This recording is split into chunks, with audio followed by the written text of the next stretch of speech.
오늘 우리 그 말씀을 통해 보면은 8절에 보니까 하나님을 가까이 하라. 그리하면 너희를 가까이 하시리라 하고 말씀이 기록되어 있죠. 우리가 그 주님을 가까이 하지 아니하면 주님이 우리를 멀리 하시는 거거든요. 어떻게 보면은 간단한 하나의 원리이기도 하고 우리 신앙생활의 하나의 법칙이기도 합니다. 법칙. 그래서 주님을 할 수만 있다면 가까이 주님을 섬겨야 되는 거죠. 우리가 사람들과 교제할 때에도 매일 이렇게 만나서 교제하게 되면 가까워지거든요.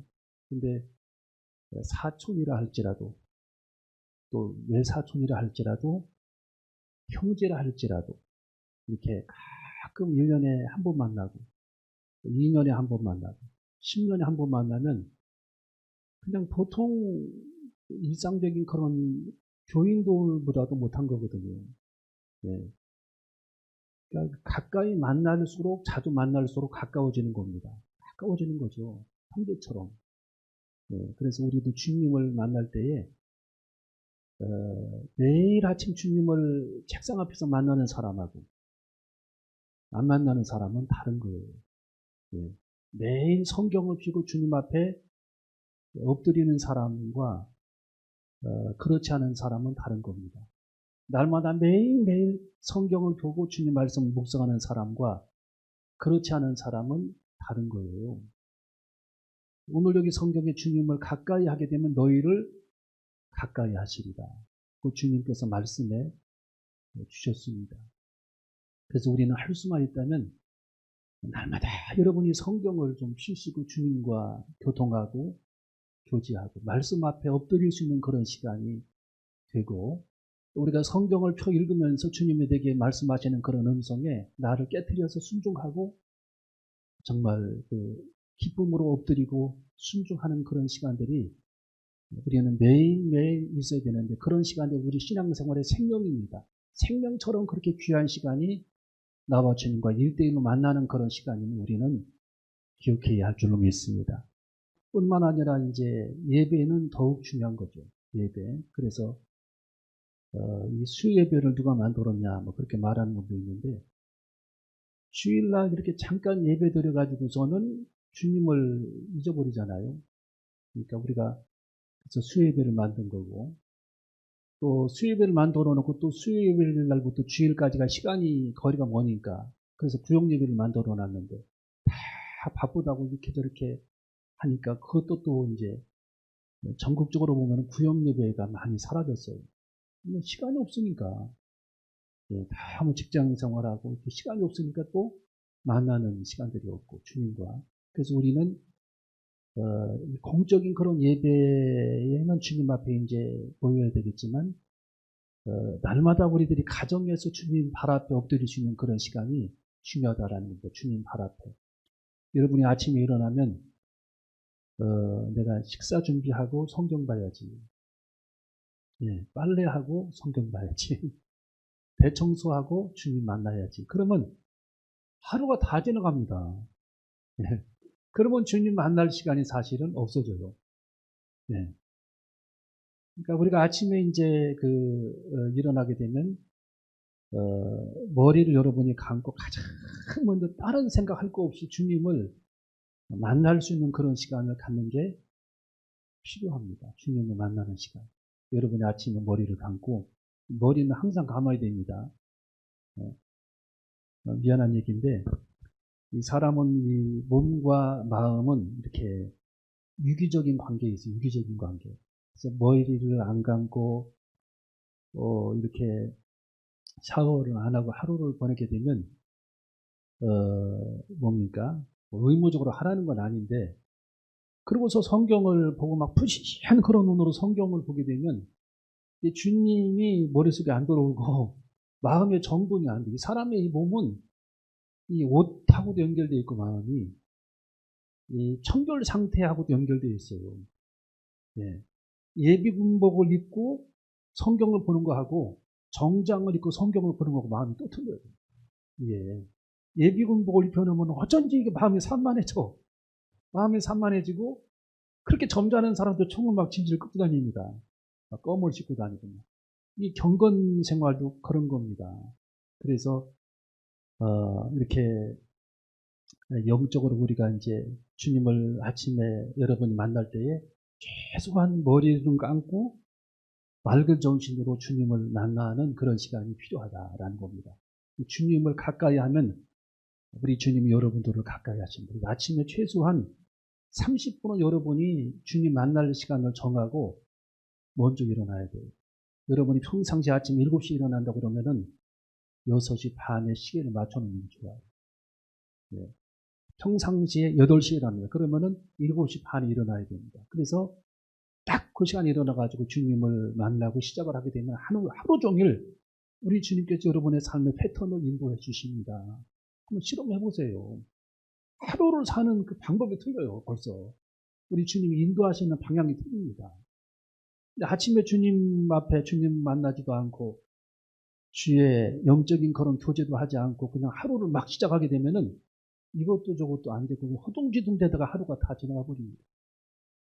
근데 여러분이 꼭 시계 알람을 맞춰놓고 우리가 하루를 시작해야 되고 또 그러려면은 저녁에 잠을 좀 일찍 자야 돼요. 응? 영화 같은데도 뭐 이렇게 심취해가지고 새벽이 막 날이 새는지도 모르고 영화 보고 도저히 취할 때까지 이런 그러면 하루가 다 망가지는 거예요. 그날의 다음 날은. 네? 그 다음 날은 그냥 하루가 다 망가지는 거예요. 아무리 여러분이 좋은 영화가 나타나도 넷플릭스인가 뭔가 뭐 나타나도 그걸 딱 끄고서 시간 되면 딱 자야 돼요. 그래야 하루가 밝아지는 거예요. 그날 다음 날이 보장이 되는 겁니다. 그거 안 하고 그냥 되는 대로 막 영화나 보고 막 요즘 영화 막 붐이 일어났더만 코로나에서 집에만 앉아서 영화 한번 본대 사람들이. 그거만 보니까 막 이제 막 생활 리듬이 다 깨져가지고 막 3시 4시에 자고 또 막 영화 막 그런 막 영화 막 나쁜 영화 있잖아요. 막 그런 영화 봐가지고서 막 꿈이 막 나타나고 그 가위 막 눌리고 막 밤에 쫓아다니고 막 뛰어다니고 쫓기고 막 하다가 아침에 깨는 거예요. 그럼 낮에 막 얘기합니다. 목사님 이거 막 내가 밤에 막 쫓겼는데 꿈풀이 해달라고. 개꿈이야 개꿈. 밤 영화 봤지.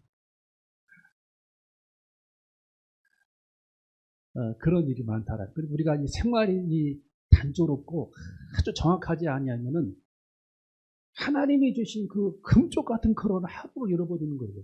하루를. 영원히 다시 오자는 그 하루를 잃어버리게 되는 겁니다.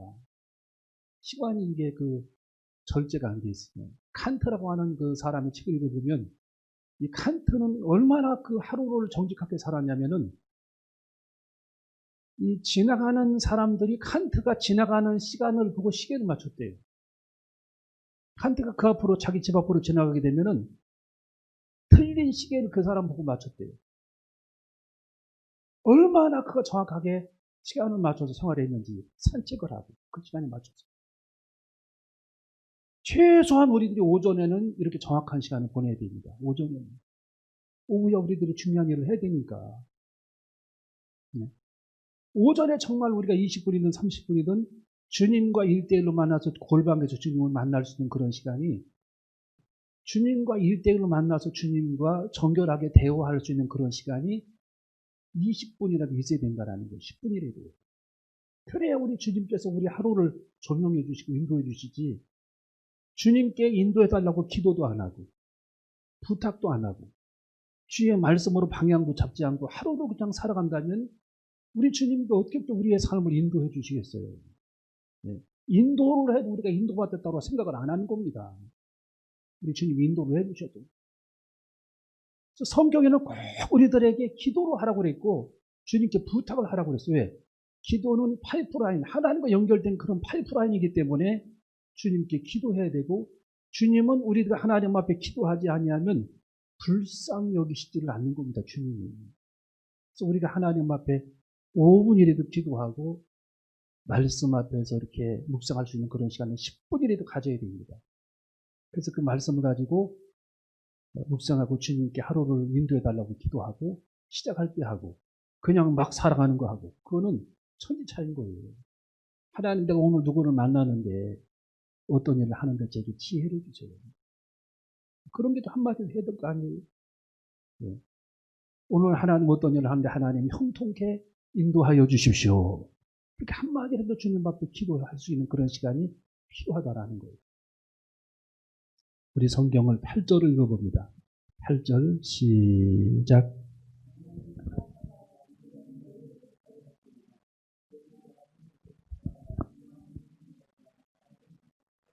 자, 여기 보면은 이제 하나님이 세 가지를 말씀해 주십니다. 첫 번째로는 손을 정결케 하라고 말씀해 주십니다. 우리 한번 따라해서 손을 정결케 하라. 이 손이 정결하고 베풀면 하나님이 갚아주십니다. 네. 우리가 베푸는 것만 좋아하는데 손이 정결케 되고 베풀어야 합니다. 손이. 그래서 우리가 제가 이 서재 책이 좀 이렇게 있으면 보면은, 목회하다 보면은, 이 사람 저 사람이 와가지고 책을 빌려갑니다. 한번 따라해서 손을 정결케 하라. 이 손이 정결하고 베풀면 하나님이 안 가져와요. 그래서 보려고 보면은 그 책이 없어요. 그럼 빌려간 거야. 어떤 분은 제게 책을 50권을 빌려갔는데 한 권도 안 가져옵니다. 그 이제 손이 정결하지 못한 거죠. 손이. 그 손이 그렇게 정결하지 못하면서 어떻게 뭡니까? 인생을 살아가겠어요. 하나님이 그 정결하지 못한 손을 가지고 어떻게 하나님이 갚아주시겠습니까? 우리가 말라기 3장에 보면은 그 정결한 손에 대해서 하나님이 말씀해 주셨잖아요. 말라기 3장에 보면은 11조에 대해서. 하나님이 이스라엘 백성들에게 말라기 그 선지자를 통해서 왜 하나님 것을 자꾸 너희들은 떼어먹냐 하면서 책망하는 그런 모습이 나와 있습니다. 하나님의 것을 10분의 1을 이렇게 하나님의 것을 떼어먹는다 하면서 하나님이 심히 책망하는 그런 장면이 나와 있죠. 정결하지 못한 손이다.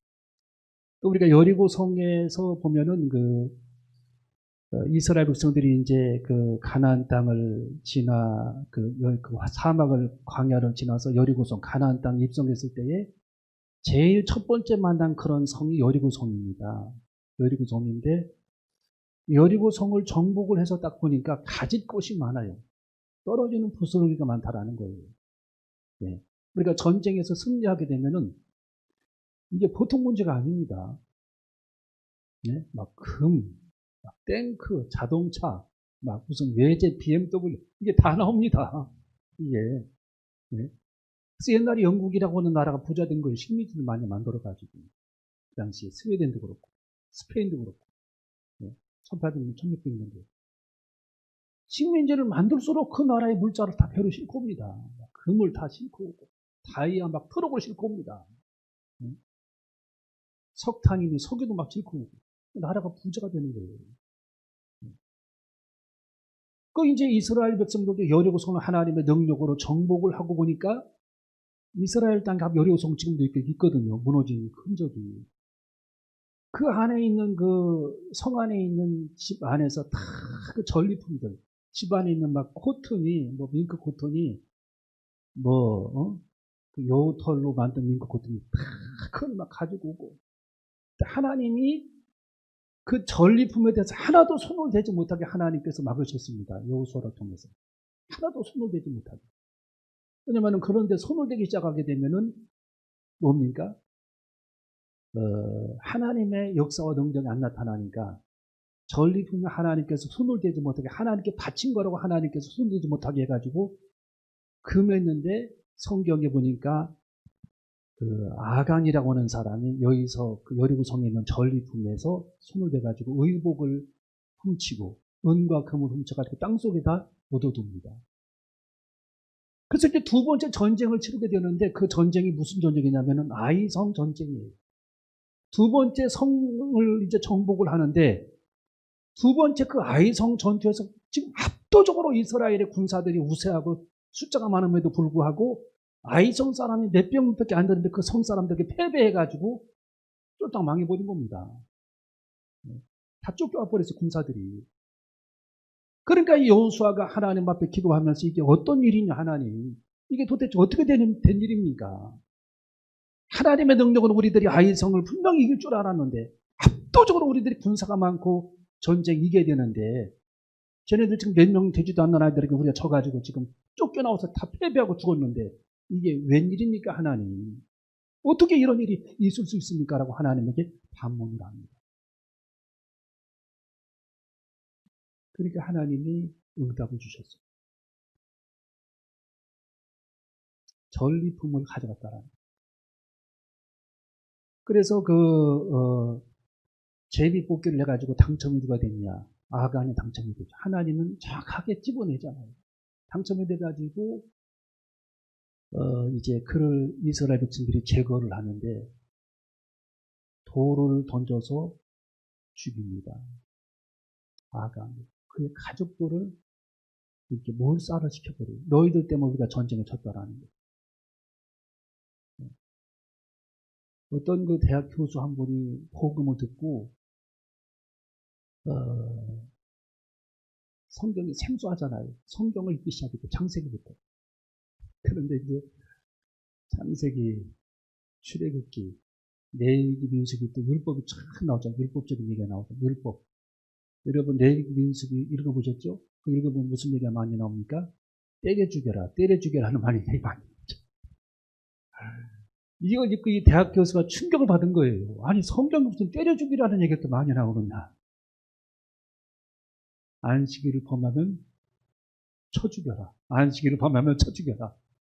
이것에 것을 가져오면 쳐 죽여라. 이런 얘기 많이 나오잖아요. 성경에. 그 율법이 무자비합니다. 내용이. 그 사람이 그런 얘기를 듣고 막 충격을 받은 겁니다. 충격. 여러분 그래서 율법적인 그런 잣대로 우리 사람들에게 대하게 되면 사람들이 인생을 살아갈 수가 없는 거예요. 여러분이 하루하루로 살아갈 때 율법으로 살아가게 되면 나도 죽고 다른 사람도 죽입니다. 여러분들.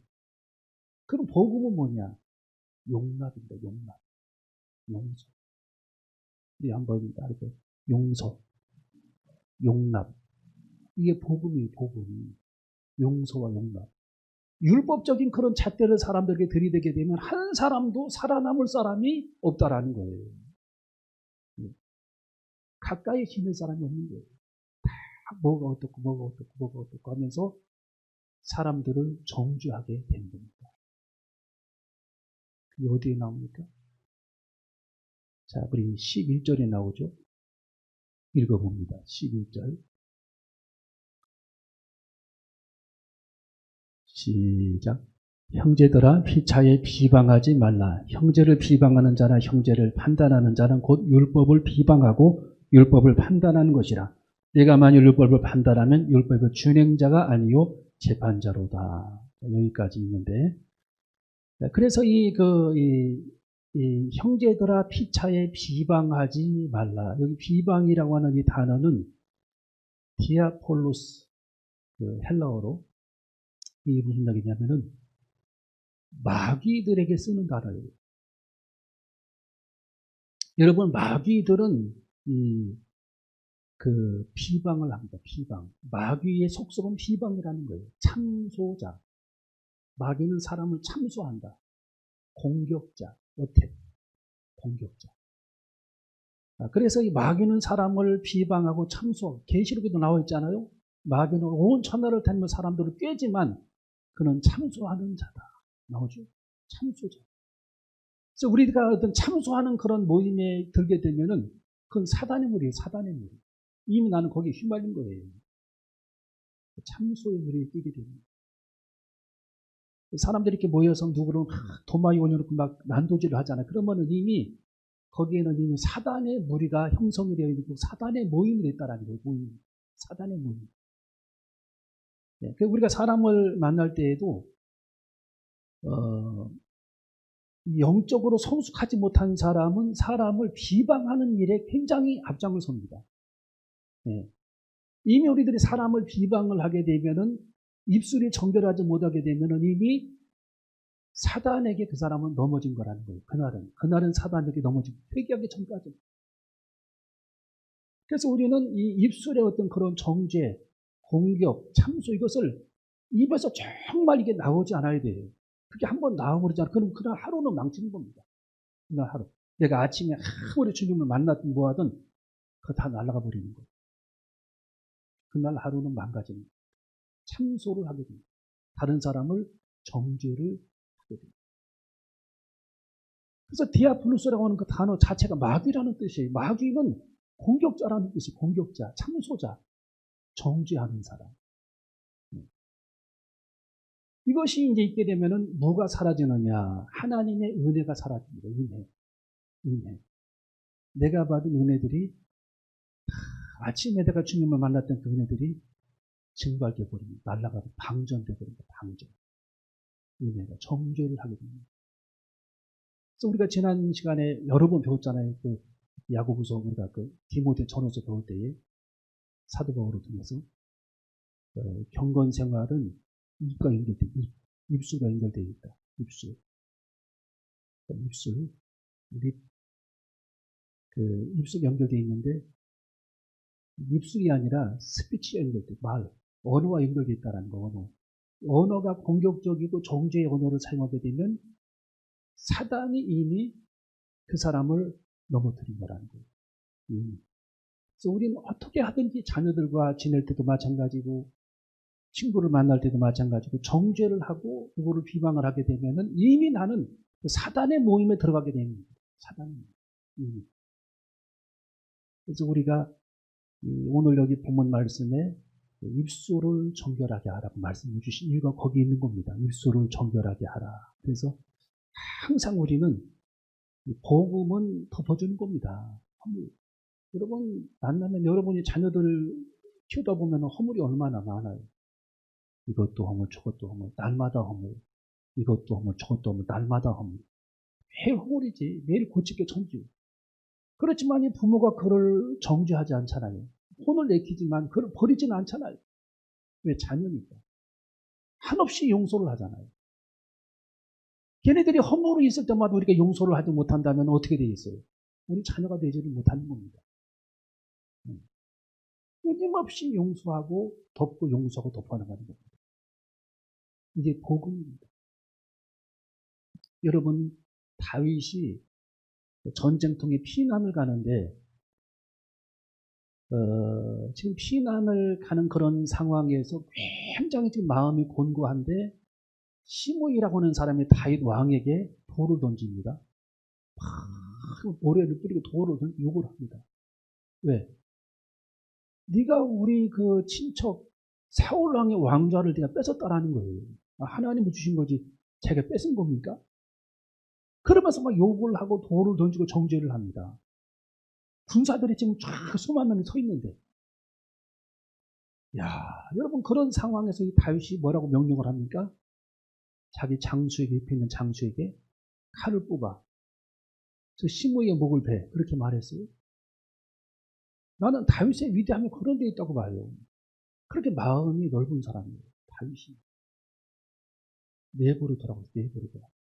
지금 막 장군들이 난리 났습니다. 칼을 뽑아가지고 저를 쳐 죽인다고 목을 벤다고 허락해달라고 부들부들 떨고 있습니다. 그런 상황에서도 이 다윗이 이성을 잃지를 않아요. 용납을 합니다. 용납. 내버려둬. 하나님이 갚아주신다. 내버려둬. 그러면서 가는 길에 갑니다. 다윗이. 여러분 실수도 많았지만 성인군자 같은 사람이 다윗이 어떻게 보면 여러분 성경에 다윗이라고 하는 사람 이름이 성경에 제일 많이 나옵니다. 그거 아세요? 성경에 800번이나 나와요. 800번. 하나님의 이름을 감동시킨 사람이 하나님을 감동시킨 사람이 다윗입니다. 정말 인간적인 그런 실수와 허물이 있었지만 너무도 하나님을 사랑하고 하나님을 감동시키는 그런 인물이 다윗이었다라는 거예요. 베들레헴 전쟁통에도 세상에 다윗의 고향이 베들레헴이잖아요. 베들레헴 예수님이 탄생한 거기서 전쟁을 할 때에도 이 다윗 왕이 누가 나로 하여금 베들레헴에 있는 우물 내가 어릴 때 맞았던 그 우물에서 물을 먹게 하리요. 그 물을 먹고 싶은 다윗이 베들레헴에 우물이 있는데 자기가 어때 살았던 고향이니까 거기서 물을 먹고 싶은데 누가 저 물을 내게 떠다가 갖다 주리요? 군사들이. 누구 한 사람, 손을 드는 사람이 없었어요. 한 병사가 나옵니다. 제가 목숨을 걸고 가서 저 물을 떠다 드리겠습니다. 그리고 밤중에 거기에 이미 적군이 있는데 밤중에 그들이 조는 틈을 타서 들어가서 물을 생명을 걸고 떠옵니다. 다윗 왕이 물을 먹고 싶다고 합니다. 그래서 다윗 왕이 어떻게 했습니까? 그 물을 먹지를 않아요. 막상 떠오니까. 그리고 그 물을 먹자고 하나님의 제단에 부어드리려고 합니다. 하나님의 제단에 붓게 따릅니다. 이게 다윗입니다. 하나님 모든 일보다 하나님을 감동시키는 사람이 다윗이었어요. 여러분, 다윗은 하나님의 성전을 건축하려고 얼마나 그가 노력을 합니까? 하나님이 말렸어요. 여러분, 사도행전에도 하나님께서 내 마음이 합한 사람이 다윗이라고 말씀했습니다. 사도 바울의 입을 통해 말씀하잖아요. 내 마음이 합한 사람이 다윗이다. 네. 하는 일마다 하나님을 감동을 시킵니다. 하나님에게 초점을 포커스로 맞추고 인생을 살아가는 사람이다. 여러분, 우리의 입술이, 언어가 정결케 되어서 우리들의 기쁨이 사라지지 않는 하루하루가 되어져야 할 줄로 믿습니다. 마지막 여러분, 세 번째로 보니까 마음을 정결케 하라고 말씀해 줍니다. 자, 우리 성경을 마지막으로 읽어봅니다. 8절 시작.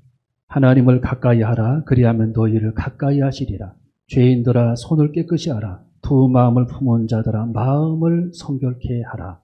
거기 보면은 손을 깨끗이 하라고 그랬고, 두 번째로는 11절에 입술을 정결케 하라고 그랬고, 세 번째는 8절에 마음을 성결케 하라. 마음을 뭐하게 하라? 정결하게 하라. 하나님과의 관계가 회복이 됩니다. 마음을 성결케 하라. 여러분, 우리가 하나님과의 그런 영적 관계가 회복이 되어지면 사실은 아무것도 걱정할 필요가 없는 거예요. 하나님과의 관계. 그게 관건입니다. 우리 신앙생활의 가장 중요한 관건. 여러분, 우리가 하나님과 영적 관계가 회복이 되어지는 순간 하나님이 보여지는 거예요. 우리의 마음이 정결하게 되는 순간 하나님이 보여집니다. 보여져. 영의 눈으로 하나님이 믿어진다라는 거예요. 믿어진다. 그래서 우리가 산상수훈에 그렇게 말씀이 기록이 되어 있잖아요. 마음이 청결한 자는 하나님을 볼 것이고 하나님을 보인다라는 거예요. 영적인 그런 눈으로 하나님 자체가 믿어진다라는 거예요. 믿어진다. 네. 어떤 사람은 수십 년 신앙생활에도 하나님이 안 믿어진대요. 대화해 보면. 그건 이미 구원받지 못한 겁니다. 네. 주님이 안 믿어진다. 구원을 못 받은 거야, 아직. 네. 근데 신앙생활한 지 얼마 되지 않아도 뭐 1년밖에 안 되고 몇 개월밖에 안 되고 주님이 믿어져. 창조주 하나님께서 믿어진대요. 주님이 살아계신 게 믿어진대요. 천국이 믿어진대요. 그러면 성경의 창세기 믿는 사람 요한계시도 믿는 거고 마태복음 믿는 사람들은 옥중서기도 믿게 되는 겁니다. 주님이 살아계신 분 믿는 사람은 예수님이 무리로 걸어간 것도 믿게 되는 거고 천지창조를 믿는 사람들은 홍해바다가 갈라진 것도 믿게 되는 겁니다. 이게 다 연결되어 있어요. 하나를 믿으면 다 믿게 되는 겁니다. 그래서 하나님과 나와 영적 관계들이 회복이 되어지는 순간 우리들의 모든 문제들은 하나님이 그때부터 역사하기 시작하는 거예요. 하나님. 그때부터 손을 대기 시작하는 겁니다. 네. 나와 하나님의 영적 수직 관계가 회복이 되는 순간 하나님이 역사하시는 거예요. 네. 여러분, 이 야곱이 야복강가에서 기도하잖아요. 성경에 보면. 야복 강가에서 그 에서를 만나기 전에 기도하는 그런 장면을 여러분 생각해 보세요. 이 강을 건너면 자기는 죽는다라는 생각입니다. 죽는다. 왜? 에서가 군사들을 거느리고 왔어요. 자기 400명이나 자기 죽이려고 칼을 차고. 원수지간이니까, 형제인데. 원수가 돼가지고. 강을 건너면 자기 형 에서를, 쌍둥이 에서를 만나야 되는 겁니다. 강을 건너기 전에 사생 결단하라고 하나님 앞에 기도하는 겁니다. 야곱이. 그게 야복강 기도예요. 사생 결단하라. 생명을 걸고 하나님 앞에 회개합니다. 그리고 축복해달라. 그게 무슨 뜻입니까? 자기를 살려달라는 거예요. 우리 형이 나를 죽이려고 하는데 지금 사람 지금 군사도 끌고 왔는데 400명 끌고 왔는데 나를 죽이려고 하는데 하나님 지금 마지막 순간 나가 기도합니다.